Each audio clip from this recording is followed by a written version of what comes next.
Barbershop. You're looking at about an hour and 20, an hour and 30.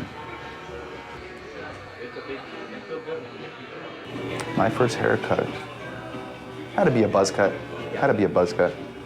You know, I can't imagine me doing, you know, all this fancy stuff. But you know what? Probably my second haircut was already a hair design.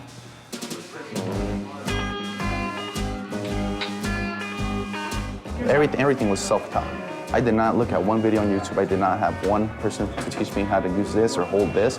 So if I'm holding it this way, it's because I taught myself this way. I was 12, actually, 12 years old. I'm 21, turning 22 right now. And I was 12 years old at the time. My first haircut was when I was, it was the end of 8th grade, middle school. And, you know, went into high school and I was known as the barber in high school. Believe it or not, I started in my garage, and my customer Mark was actually one of them. He used to come to my garage and get haircuts. And it all started, you know, I got licensed about 3 years ago. Been doing it, you know, for about 5 before that. Professionally, I've been going on about 3.5, I think. Tools to our trade is a straight razor. That's the most important tool. And clippers, of course, you need clippers. A comb is real necessary. Dressing pomade. With that, you can probably go to town and make somebody look real good, you know? The reason it's a lost art is because what they start doing is the clipper cuts now, so it's just a buzz cut. You know, and people want to bring back the hairstyle, like, you know, the comb over, the pompadour, the DA, you know, and then to top it off, we use a straight razor at the end. So, you know, we give them a treatment, and ever since then, it's history. They come back and they like it, you know? Being a barber it's a lot of things. To me personally, it's more of a friendship with your customer, you know? You can build a good friendship with your customer.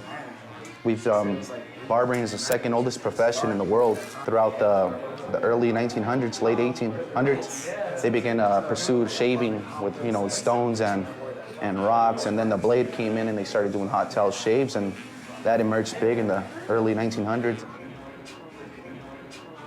This has been Water Street for, I want to say, the 30s, 40s, you know? And actually this barbershop was one of the first landmarks on Water Street with the El Dorado Casino, Rainbow Casino, back in 1953. And it's always been a barbershop since '53. So it's pretty unique about this shop, you know, that it's still a barbershop up and running. Hopefully it's gonna stay a barbershop for another 50, 100 years, you know? Vintage, I mean, it's in the name, Downtown Vintage, and, you know, we cater to, you know, the real, like, traditional scene, and we have an awesome team. That's Danny right there. We have Ray and Stephanie, awesome barbers. They're all talented, and we all are out here trying to perfect what we really do, you know, which is the barbering craft.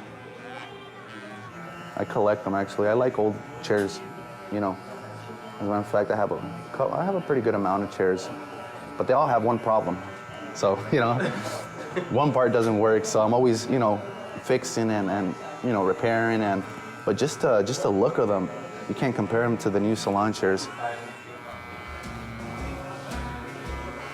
I always had a stereo beside of me, and always playing oldies or whatever was on, you know. And music is always one of those, people come in a bar and I'm like, why is there music? I don't know, I just can't picture it all quiet, you know? I'd rather hear music, and I'm sure people would rather sit there and, you know, move their feet and their head to the beat, you know? I grew up listening to it, and I liked it always.